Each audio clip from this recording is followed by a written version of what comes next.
welcome to a conversation with former BJP General Secretary Ram Madhav. He's also been done a stint. He's the former national spokesperson of the RSS. So he straddles two worlds that we are very interested in. And of course, he's written a book, Because India Comes First. It's actually a collection of his thoughts on various issues, from Kashmir, from CAA to Article 370 to nationalism to what's happening with the BJP and the RSS. So a lot of things that we can talk about. So welcome and congratulations, Ram Madhavi, for another book that you've written. Thank you. And also I'm interested in what you've written on China and, considering our relationship in a post-COVID world. But first, I want to start with something that caused a slight bit of controversy. Also, one of your articles on the RSS.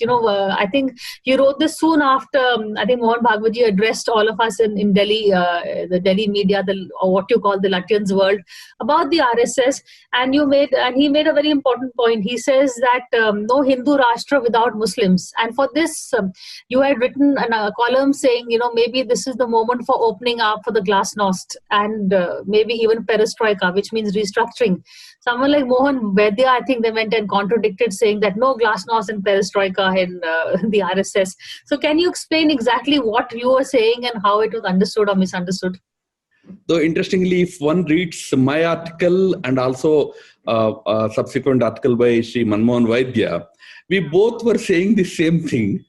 Very interestingly, I said that, from a very definitive kind of past expression to a more open and more, inclusive type of new interpretation to Hindutva and Hindu Rashtra that is being given by RSS is really welcome. One has to see that greater openness, which is also called glasnost, which was called glasnost by Gorbachev in Russia, in Soviet Russia. So I said that this is the new RSS that one comes to see nowadays. And that openness is being led by none other than the RSS chief, Dr. Mohan Rao Bhagwat.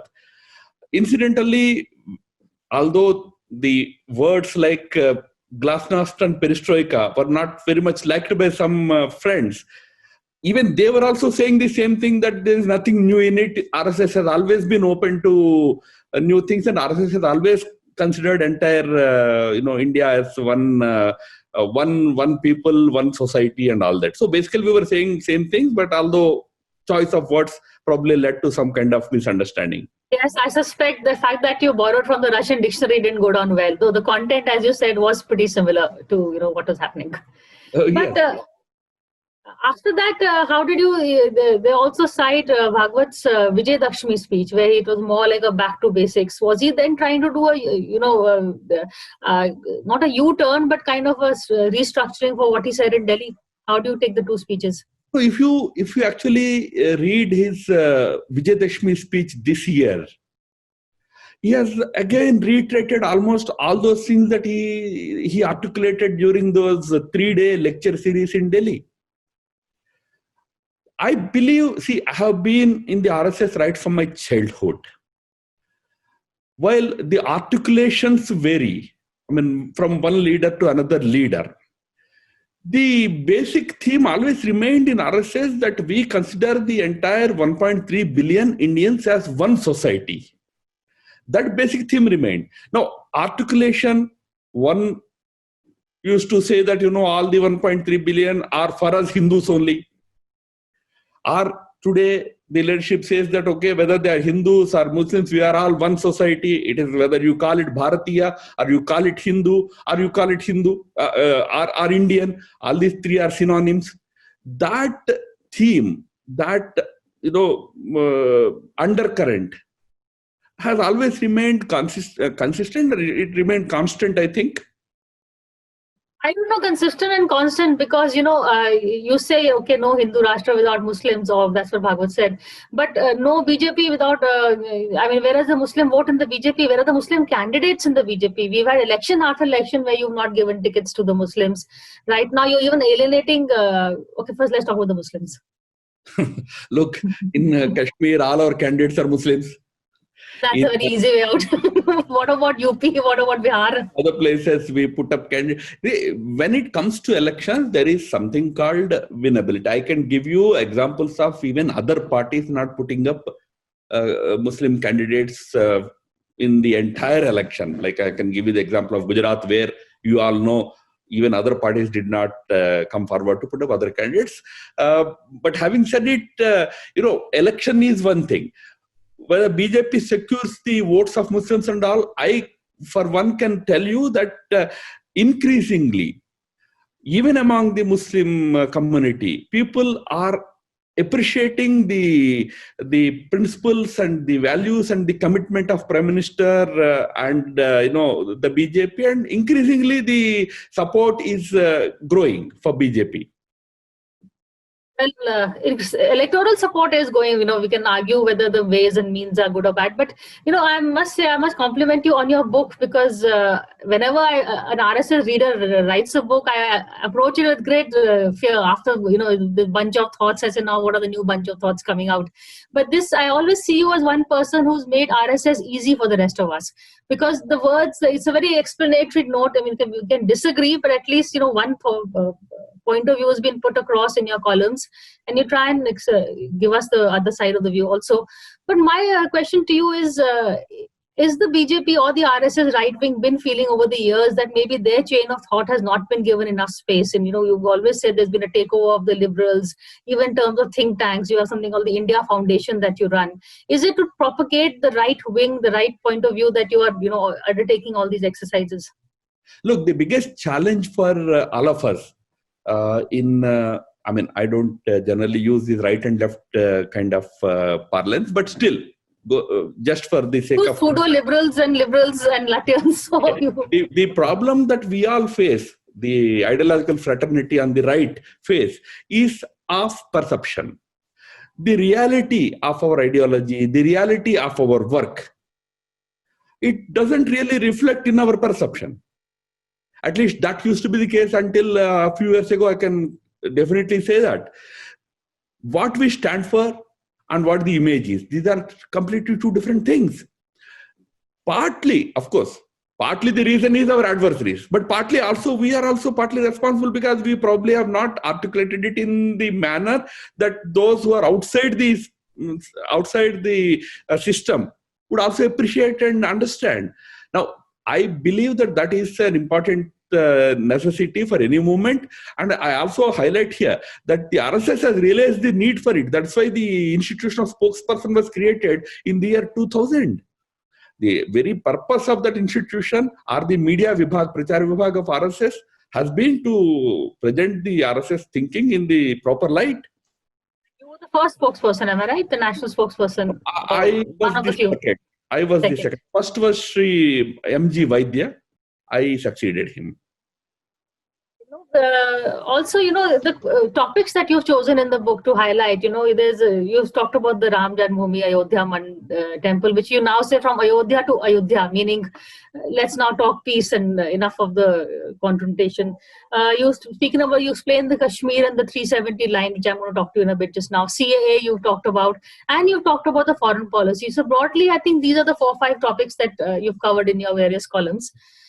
Beginning with Kashmir and Article 370, one of your chapters is very interestingly says, Kashmir is ours and Kashmiris are also ours. I don't think Omar, Mehbooba, etc. are going to agree with that line. No, when we, in our ideological spectrum, when we say, we used to have this slogan for many years now. Kashmir hamara hai, wo Kashmir hamara hai, jo sara ka sara hai. This used to be our slogan. Right, in the ABVP, in the RSS, in all our forums. What do we mean by that? What I tried to highlight there was, when we say that Kashmir is ours, we are not just talking about the geography of a part of India. We are not just talking about the territory alone. When you say Kashmir is ours, you are talking about 12-13 million Kashmiris. That includes people of Jammu, people of Kashmir. The challenge is to win people over to your side, to your thinking, which is nation first thinking. I always believe that's the way to approach Kashmir problem, not just about territory. Have you done it the right way to win the people over by, locking up their leaders, by, going into one lockdown to the other? Is that the right way to do it? Locking up leaders is always done based on security assessment. I can tell you, in many situations, even if I am in Hyderabad today, the BJP here wanted to organize a program in the morning today. Our leaders were put under house arrest in the morning. So one leader whom I was to meet was put under house arrest. So this is a normal process in political activity, day-to-day politics. So in a very important situation like abrogation of Article 370, there was a security assessment that mandated temporary measures like putting some people temporarily under detention. These are all temporary measures taken. That has nothing went on for a long time. Kashmiris. But you even locked up those who were standing by you. So I'm talking about Sajjad Lone. You're in that sense. What kind of a threat did you perceive from him? I can't give any answer to that because that was based on the security assessment, as I mentioned to you. Ideally, probably people like Sajjad Lone could have been dealt with differently. I do feel that way. But one thing that definitely alerts me was that after he came out, Sajjad also took the same lane as that of Mehbooba and Umar. So maybe that could be the assessment of the security establishment, that if he is outside, he would also take the same line as Umar and Mehbooba. The problem is that all the Kashmiri leaders have taken the same line. Now you are talking about building a new kind of leadership. Is this the new kind of leadership that is going to be imposed and monitored by the center, sponsored by the center? Sorry.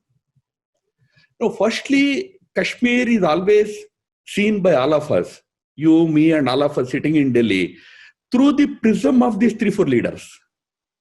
One Omar Abdullah, Farooq Abdullah, Mehbooba Mufti family, Abdullah family, and now Lone family. Beyond these 3 family leaderships, there is a big, vast Kashmiri leadership. What we have done in the last couple of years, or more than that, has been to encourage that grassroots leadership outside the stranglehold of these 2 or 3 families there. In fact, Prime Minister was on record saying that I would like to see Kashmir, come out of the stranglehold of certain families. So Kashmir, new leadership is emerging. We should all not only welcome it, we should encourage it. Like anywhere in the country, why not grassroots leadership grow in Kashmir? These people did not allow that to happen in all these years, which we are trying to do now. What are the steps that should be taken to convince the people of Kashmir that Kashmiris are also ours? We're not, fighting them. Already a large section of the Kashmiri society now appreciates that the steps that the government of India is taking, right from abrogation of Article 370 to subsequent decisions, are rather in our interest. Why Kashmiri society at large remained silent? Without, I have dealt with that state for several years, so I know for very small provocation also, people used to come out onto the streets, pelting stones at the security forces, at the government and all that, at the drop of a hat. But you have seen in the last more than a year, ever since Article 370 has been abrogated, no such major outbreak of violence has been registered in the state. That means that people of the state want to give this new situation that is evolving a chance. They want to see. They have seen Article 370 for 70 years, what it has done to their lives, what it has not done to their lives. They have seen. Now they want to give this a chance. And I think in that, we should deliver development to their doorsteps. They should be convinced that this new scenario is more to our benefit than the old scenario. The old scenario was only helping a couple of hundred leaders in the state, not the ordinary 6 million Kashmiris or 6 million Jammuites. But the new arrangement is actually helping ordinary people. That confidence, if we succeed in giving, that will be the real achievement of this transformation. That we'll see. I think the real proof is in the pudding. So whenever you decide to hold the elections, I think that's really when your answer will come, whether you've actually managed to sell this story to them or not. But I tell you, the current right now, the elections that are taking place for district development councils, it is like mini assembly, because in each district, 14 members are being elected through direct election. It's as good as an assembly election, mini assembly election. So this will prove that people want electoral process, people want democratic process in the state, people are not interested in violence. You have seen the turnout, 50%. I will again hold my thoughts on that, but I'll move on to your explaining your stand on the Ayodhya. You write in your columns as to how the BJP got involved, the RSS got involved in this movement, because initially it was the VHP, I think, that was spearheading it. So can you tell us a bit about that?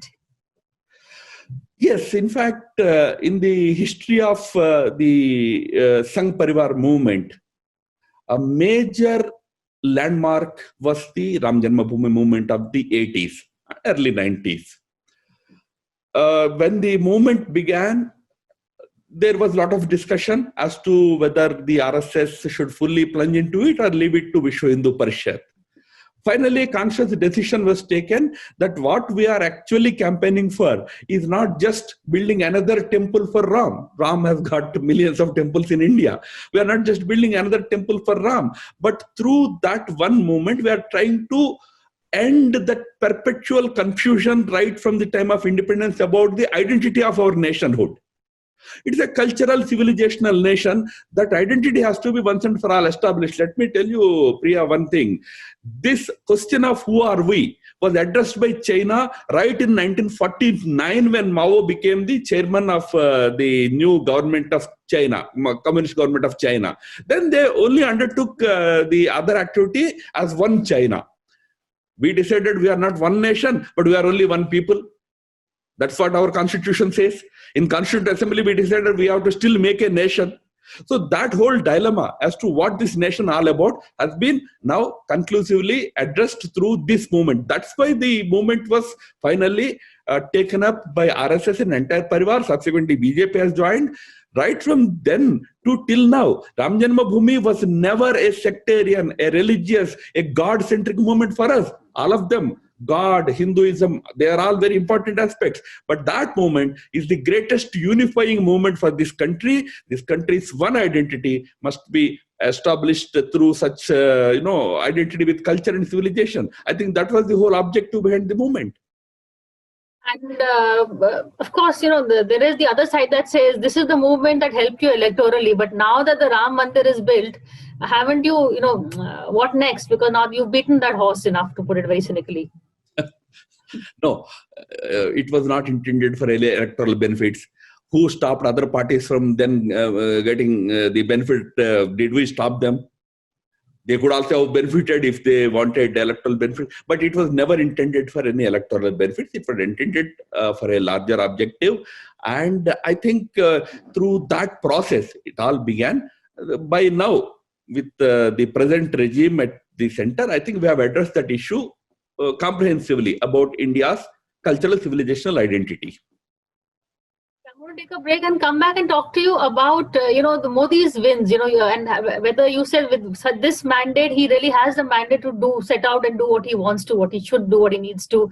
The mandate is there, but do you think he's doing the right steps or something? Because I'm going to remind you of a quote of Napoleon that you quoted in your column saying, what counts is what people think is true. So, this whole thing of what the right message is, what the perception is, that's something I'm going to talk to you after a break.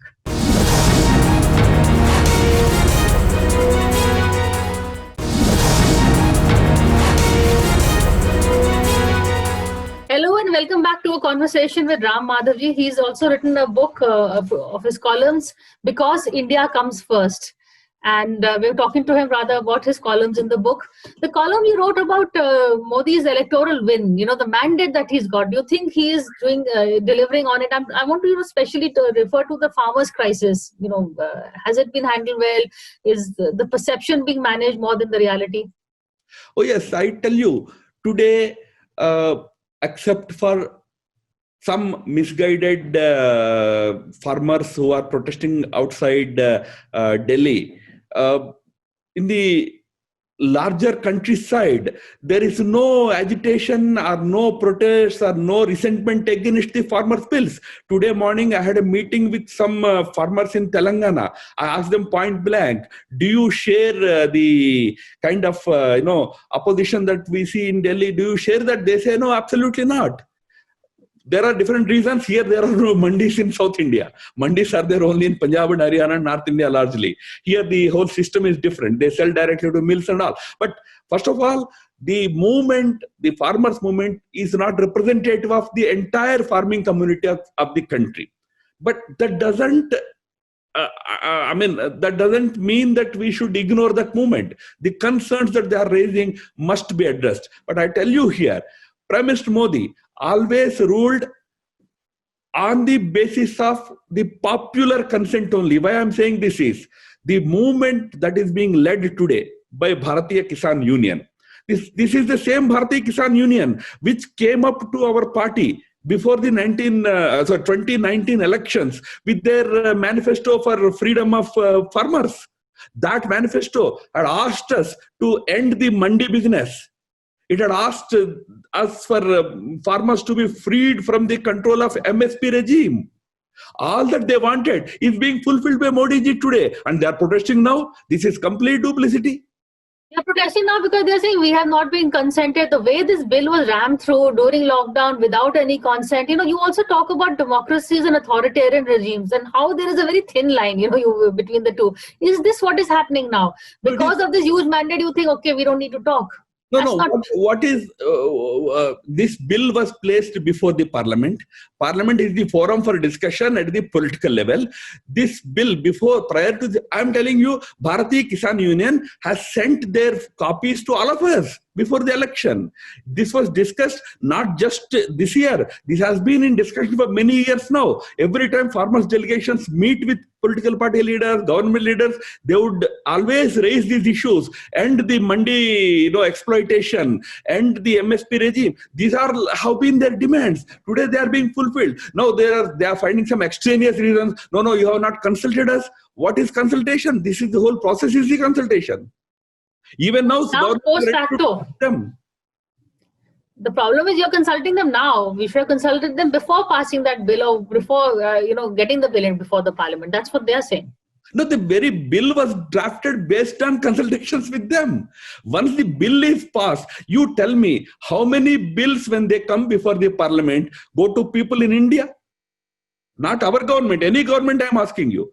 But when the bill is being drafted, that is at that stage that we consult every stakeholder, which has been done. It has been done after consulting with all different stakeholders only. But after the bill is placed before the parliament, if you say, no, you again have to call us to parliament, Indian democracy doesn't work like that. It works in Australia. It works in some European countries where a system of referendum is there.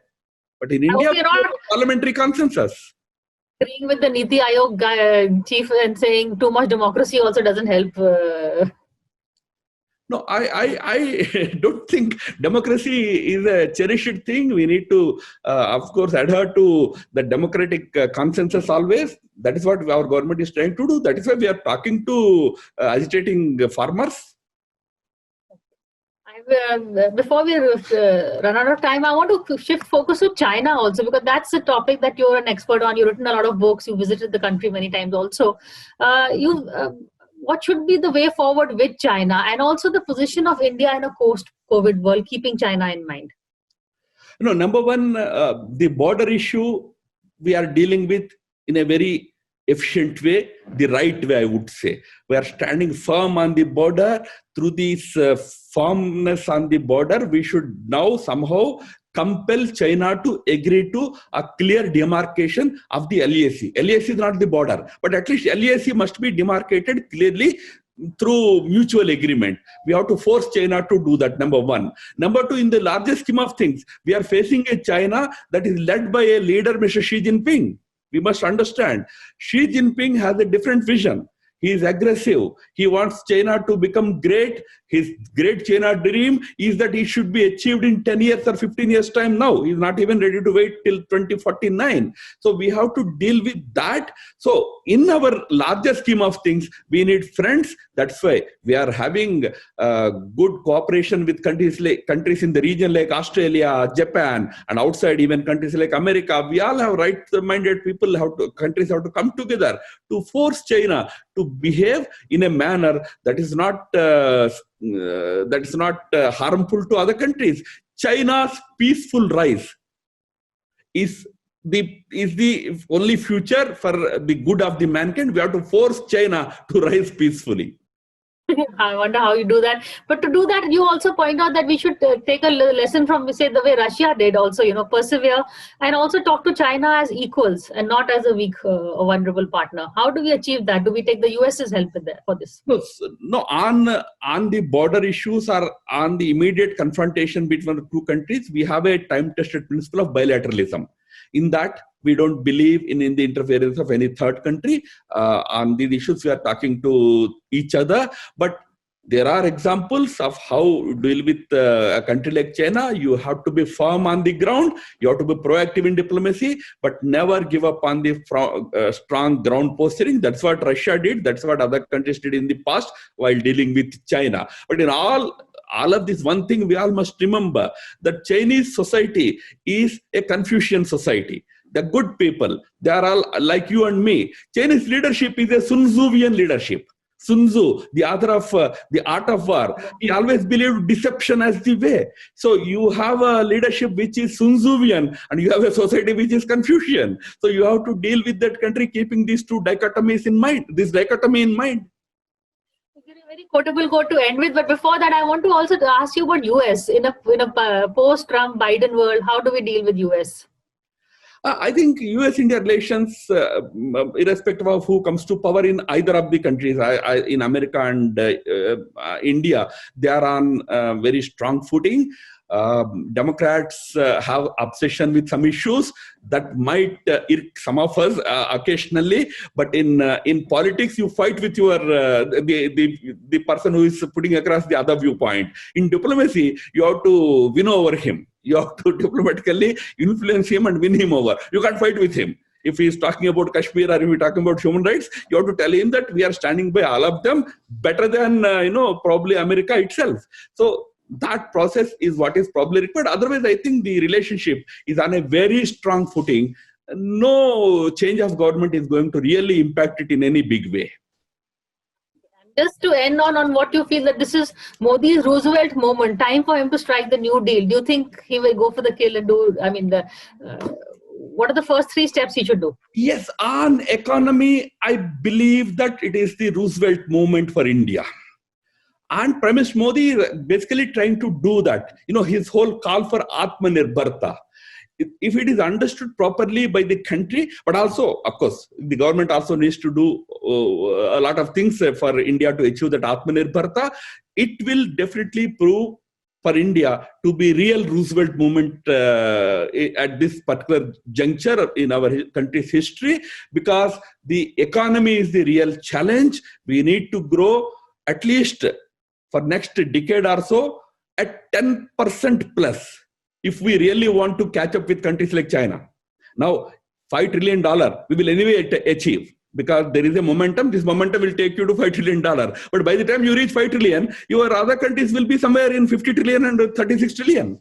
So that gap will remain. So for us to bridge that gap, we need to have that Rooseveltian kind of economy where government has to also spend a lot on infrastructure and kickstart, boosting economy, but also through Atmanirbharta, Indian entrepreneur has to now come forward. He has to build alliances globally, strengthen his own economic activity so that India's GDP and India's economy is further strengthened. If we both do that Atmanirbharta properly, it will certainly become the Roosevelt movement for India. On that note, thank you so much for talking to us and all the best with your book. Thank you so much.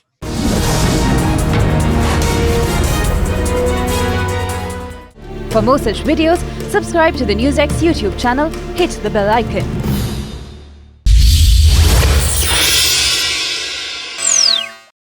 For more such videos, subscribe to the NewsX YouTube channel, hit the bell icon.